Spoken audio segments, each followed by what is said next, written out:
හරි right okay අපි Madakalapuwa district සම්බන්ධීකරණ කමිටුව අද පැවැත්වුවා ඉතාම සාර්ථක විදියට විශේෂයෙන්ම මඩකලපුව දිස්ත්‍රික්කය වෙනුවෙන් මේ 2025 අවුරුද්දේ අපි ව්‍යාපෘති 2077ක් රුපියල් මිලියන 8130ක් ආණ්ඩුව වෙන් කරලා තියෙනවා.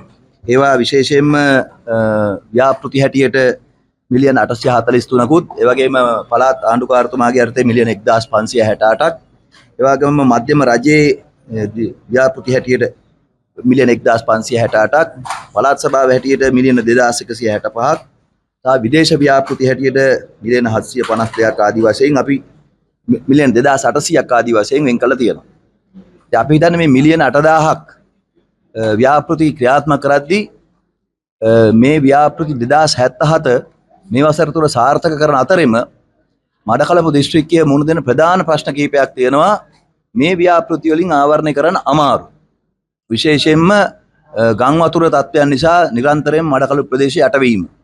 ඒ නිසා අපි ඒ වෙනුවෙන් විශේෂ ව්‍යාපෘතියක් අපි මල්වතු ඔය ආශ්‍රිතව ඊට පල්ලෙහා ප්‍රදේශ වලට පානීය ජලය ලබා ගන්නත් ඒ වගේම ගොවි ජනතාවට වතුර ලබා ගැනීම සඳහා මුන්දනාරු ව්‍යාපෘතිය හැටියට ඉතුල් ව්‍යාපෘතිය ඒ ව්‍යාපෘතිය අපි ආරම්භ කරන්න බලාපොරොත්තු වෙනවා.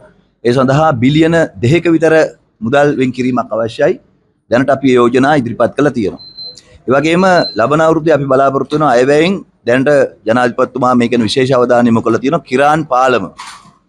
කිරාන් පාලම සකස් කිරීම සඳහා ඒකට අද අපි අනුමැතිය ලබා ගත්තා ස්තමේතු සකස් කරලා මධ්‍යම රජයේ ව්‍යාපෘතියක් හැටියට ක්‍රියාත්මක කරන යෝජනා ඉදිරිපත් කරන්න. මෙන්න මෙවැනි ප්‍රධාන ව්‍යාපෘති තියෙනවා අපිට මඩකලපුව දිස්ත්‍රික්කයේ ආවරණය කරන්න තියෙන. ඒ වගේම සංචාර කර්මාන්තය, දීවර කර්මාන්තය සහ කෘෂි කර්මාන්තය ප්‍රධාන කර්මාන්ත හැටියට අපි අඳුරගෙන තියෙනවා. ඔය සංචාර කර්මාන්තයේදී මඩකලපුවට අවශ්‍ය ප්‍රධාන දෙයක් තමයි අපි හිතනවා දේශීය වශයෙන් පාවිච්චි කරන්න පුළුවන් සංචාරකයට එන්න යන්න පුළුවන් ගුවන් මධ්‍යස්ථානය. දැන් මඩකලපුව ගුවන් පතය තිබ්බට මඩකලපුව ගුවන් පතය දැනට පාවිච්චි වෙන්නේ නැහැ. දැන් මේ මඩකලපුව ගුවන් පතය දේශීය ඩොමෙස්ටික් ෆ්ලයිට් වලට අපිට අවස්ථාවක් ලබා දෙන්න පුළුවන් නම් උතුර මඩකලපුව සහ දකුණ සංචාරක ඒකාබද්ධතාවයක් ඇති කරන්න පුළුවන්කම තියෙනවා. ඒක විශාල ව්‍යාපෘතියක් වෙයි පාසිකුඩා ඒ වගේම වාලච්චනේ මඩකලපුව කාත්තන්කුඩි මේ හැම ප්‍රදේශෙටම සංචාර කර්මාන්තය ප්‍රවර්ධනය කරන්න අපි මේ පිළිබඳව සංචාරක මණ්ඩලයත් සමග ඒකාබද්ධ සාකච්ඡාවක් ඉදිරි කාලය තුල පවත්වන්න බලාපොරොත්තු වෙනවා. ඒ වගේම තමයි විශේෂයෙන් කර්මාන්ත පැත්තෙන් ගත්තොත් ඇතරම මම මේ දිස්ත්‍රික් සම්බන්ධීකරණ කමිටුවේ සභාපතිවරයා හැටියට පත් කරාම ඉතාම සතුටු වුණේ මේ මඩකලපුව ප්‍රදේශයේ විශාල කර්මාන්ත විභවතාවයක් තියෙනවා. ඉඩකඩක් තියෙනවා. මොකද මඩකලපුවේ ජනතාව මඩකලපුවෙන් එළියට යන්න කැමති නැහැ. ඒ අය මේ ජීවිතේ කෘෂි කර්මාන්තයත් එක්ක දීවර කර්මාන්තයත් එක්ක එකට ජීවත් වෙනවා. නමුත් විශාල වශයෙන් මේ භූමිය ආශ්‍රිතව සංචාරක කර්මාන්තයේ වගේම කර්මාන්ත වලට විශාල ඉඩකඩක් තියෙනවා. අපේ දැනට වාලච්චනේ පේපර් සිටි එක අපි දැනට තියෙනවා. ඒක දිනු කාණ බලාපොරොත්තු වෙනවා. ඒ වගේම එරාවුරු වල අපේ කර්මාන්තපුරේ තියෙනවා. මඩකලපුවේ කර්මාන්තපුරේ තියෙනවා. ඒවා දිනු කිරීම බලාපොරොත්තුවක් අපිට තියෙනවා. ඉතින් විශේෂයෙන්ම ලොකුම ප්‍රශ්නයක් තමයි මඩකලපුවේ ප්‍රදේශයේ කාලයක් තිස්සේ සකස් නොවෙච්ච පාලම් සහ අතුරු මාර්ග විශාල ප්‍රමාණයක් හදන්න තියෙනවා. අපි මේ අවුරුද්දේ මුදල් විශාල ප්‍රමාණයක් වෙන් කරලා තියෙනවා. අපි ඉදිරියේදීත් තවදුරටත් මුදල් වෙන් කරලා මේ පාලම් ව්‍යාපෘති ටික සකස් කරන්න බලාපොරොත්තු වෙනවා. ඉතින් මෙන්න මෙවැනි ප්‍රධාන ව්‍යාපෘති ගණනාවක් ගැන අපි අද සාකච්ඡා කළා. විශේෂයෙන්ම එක අවුරුද්දකදී එක විශේෂ ව්‍යාපෘතියක් තෝරගන්න අපි තීරණය කළා තියෙනවා. ඒකේ තමයි අපි ප්‍රධාන වැඩසටහන. ඉතින් මේ අවුරුද්දේ අපිට එහෙම දෙයක් කරන්න බැරි වුණා. මොකද හේතුව කලින් සකස් කරපු සැලසුම් එක තමයි අපිට කඩතු ගන්න වෙන්නේ ඉදිරි මාස 6 තුල. අපිට මේ මිලියන 8000 වුණත් වියදම් කරද්දී විශාල ප්‍රශ්නයක් එනවා. මේ ඇස්තමේන්තු සකස් කරන්න ක්‍රියාත්මක කරන්න නිලධාරීන්ගේ ගැටලුව. අද රෝහලේ විශාල වශයෙන් ප්‍රධාන රෝහල ටීචින් හොස්පිටල් එකක් හැටියට තියෙන මඩකලපුව රෝහලේ ඒ වගේම වාලච්චනේ රෝහල අනිත් රෝහල් වල කිරාන් වල හැමතැනම සේවක ප්‍රශ්න නිසා වෛද්‍යවරුන්ගේ හිගේ තියෙනවා. ඒක විශාල ප්‍රශ්නයක්.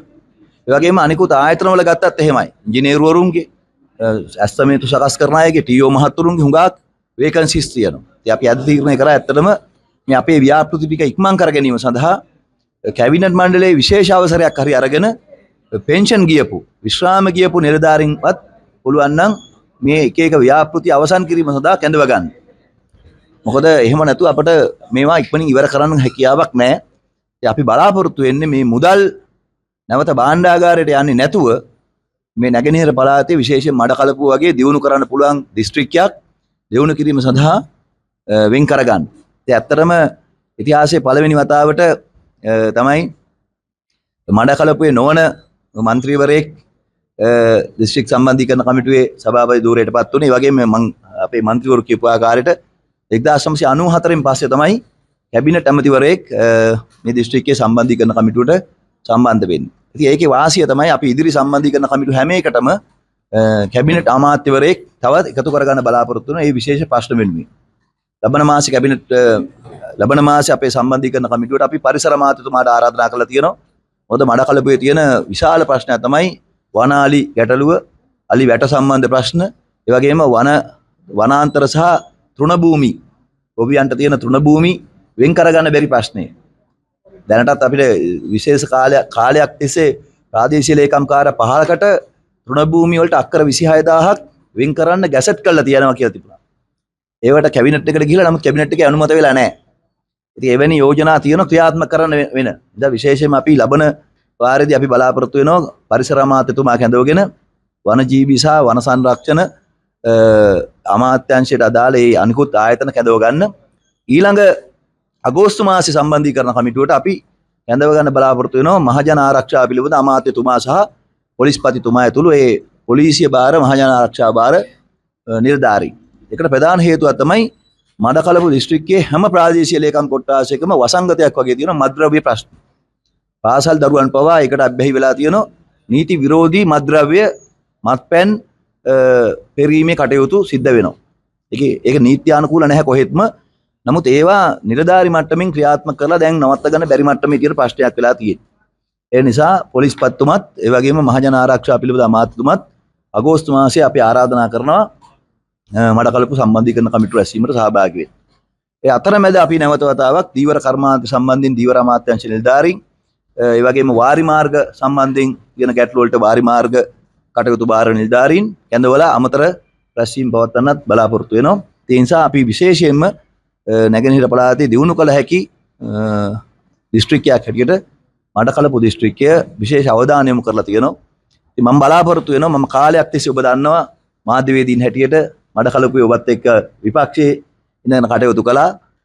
මේවට අරගල කළා, කතා කළා. විශේෂයෙන් අපිට මතකයි අපි මැතිවරණ දිකුවා මඩකලපුවේ තමයි ලංකාවේ ඔසුසලක් නැති දිස්ත්‍රික්කය කියලා, සතොසක් නැති දිස්ත්‍රික්කය කියලා. ඉතින් අපිට ඇත්තටම සන්තෝෂයි දැන් මේ සම්බන්ධීකරණ කමිටුව රැස්වීමට එනකොට මට අනුමත කරගෙන එන්න පුළුවන්කම ලැබුණා ඖෂධ නීතිගත සංස්ථාවෙන් මඩකලපු නගරයට ඔසුහලක්, ඒ වගේම සතොසක්. සතොස අවුට්ලට් 3ක්ම අපි බලාපොරොත්තු වෙනවා වාලච්චනේ, මඩකලපුවේ සහ කලවංචි කුඩිවල ආරම්භ කරන්න. ඒ කියන්නේ පළවෙනි අවුට්ලට් එක අපි දැනට මඩකලපුවේ සතොස අවුට්ලට් එකක් ආරම්භ කරන්න බලාපොරොත්තු වෙනවා. ඉතින් මඩකලපුවේ ගොවි ජනතාව විශාල ප්‍රමාණයක් වී විකුණ ගන්න බැරුව ඉන්නවා. හාල් හදපු අයින් හාල් විකුණ ගන්න බැරුව ඉන්නවා. ඒ අයට හාල් සහ වී එකතු කිරීමේ මධ්‍යස්ථාන සතොස මගින් ආරම්භ කරන්න සතොස කළමනාකාරීත්වයේ දැනටමත් එකඟතාවය පළ කරලා තියෙනවා. දැන් මම විපක්ෂයේ ඉඳගෙන ඒ හිටපු ආණ්ඩුව වලට කරපු විවේචන අද ක්‍රියාත්මක කරන්න පුළුවන් මට්ටමකට පත් වීම ගැන මම ඊටාම සතුටු වෙනවා. ඉතින් කිසිම ජාතිවාදයකින් තොරව, ජාති භේදකින් තොරව සියලුම මහජන නියෝජිතයින්ගේ සහ නිලධාරීන්ගේ සහයෝගය මට උපරිම වශයෙන් ලැබෙනවා. මම හිතනවා අවුරුදු 30ක විතර දේශපාලන අධ්‍යක්ීම් එකතු කරලා මඩකලපුව ජනතාවට සාධාරණයක් ඉෂ්ට ගන්න පුළුවන් වෙයි කියලා. මේක විශේෂයෙන්ම සිංහල කතා කරන කෙනෙක් හැටියට, දමිළ මුස්ලිම් ජනතාවගත් එක්ක ජීවත් වෙච්ච කෙනෙක් හැටියට අපි ආණ්ඩුවක් හැටියට ජාතික ජනබලවේගයේ ආණ්ඩුව ජාතික සමගිය පෙන්වන්න භාවිතාවෙන්ම ක්‍රියාත්මක වෙන්න අපිට ලැබිච්ච අවස්ථාවක් මේක. අපේ ජාතික සමගිය ඇත්ත හැඟීම ක්‍රියාවට නගලා පෙන්වන්න අවස්ථාවක් ලැබීම තමයි මඩකලපුවට සභාපතිවරයා හැටියට මට එන්න අවස්ථාව ලැබීම. මම හිතනවා ඒකෙන් උපරිම ප්‍රයෝජනෙ ගන්න පුළුවන් වෙයි කියලා. බොහොම ස්තුතියි.